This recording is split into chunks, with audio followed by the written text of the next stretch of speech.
வணக்கம். இன்று ஆண்டாள் நாச்சியார் அருளி செய்த திருப்பாவையின் 9வது பாசுரத்தை நாம் காண இருக்கிறோம். இந்த பாசுரத்தில் இந்த பெண்கள், பாவையர்கள், இளம் பெண்கள் எல்லோரும் எல்லாம் சேர்ந்து போய் தன்னுடைய தோழியை எழுப்புகிறாங்க. எப்படி என்ன பாருங்கள், அந்த ஊரில் இருக்கக்கூடிய குருமார்களின் இல்லங்கள் எப்படி இருக்குது, இவள் எப்படி துயில்கின்றாள். அம்மா, நீங்கள் அவளை எழுப்பி விடுங்க மாமி, அந்த பொண்ணு கொஞ்சம் எழுப்புங்க. இந்த வைகுண்டனின் பெயரை நாங்கள் நாவார துதித்து பாடிக்கொண்டே இருக்கிறோம். இவள் பாட்டிற்கு உறங்கி கொண்டிருக்கிறாள். என்னதான் ஆச்சு, மாயமா மந்திரமா, அவளுக்கு என்ன வந்தது? அவளை நீங்களாவது எழுப்பி விடுங்க. இந்த நேரத்தில் அவளை எழுப்பி அவளை நீராட்டி அவளும் நாங்களும் இணைந்து அந்த நாராயணனை பாடி பரவசமடைய வேண்டும். அவனது கருணையை நாங்கள் பெற வேண்டும். இதற்காகவாவது அவளை சொல்லி எழுப்பி விடுங்கள் என்று கூறுவதாக இந்த பாடல் அமைகிறது.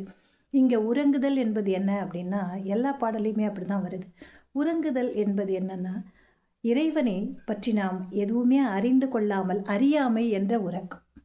அந்த உறக்கத்திலிருந்து பாவையை எழுப்புவது போல நம்மையும் தட்டி எழுப்புகிறது இத்துணை பாடல்களும்.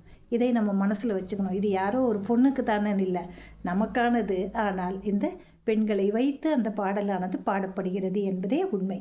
இப்போ நம்ம பாடலுக்கு போகலாம்.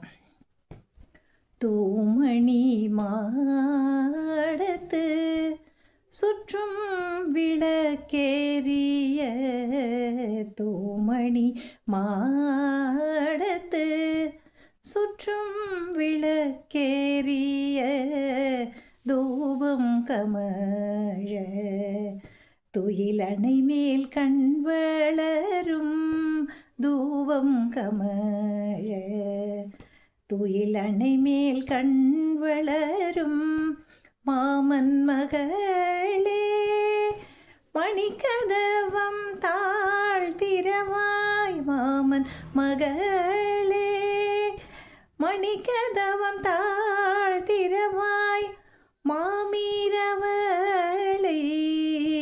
எழுப்பீரோ உன் மகள்தான், மாமீரவளை எழுப்பீரோ உன் மகள்தான், ஊமையோ அன்றே செவிடோ ஆனந்தலோ, ஊமையோ அன்றே செவிடோ ஆனந்தலோ, ஏம பெருந்தூயில் மந்திரப்பட்டாளோ, ஏம பெரும் துயில் மந்திரப்பட்டாளோ, மாமாயன் மாதவன் வைகுந்தன் என்றென்று, மாமாயன் மாதவன் வைகுந்தன் என்றென்று, நாமம் பலவும் நவின்றேலோரெம்பாவாய், நாமம் பலவும் நவின்றேலோரெம்பாவாய்.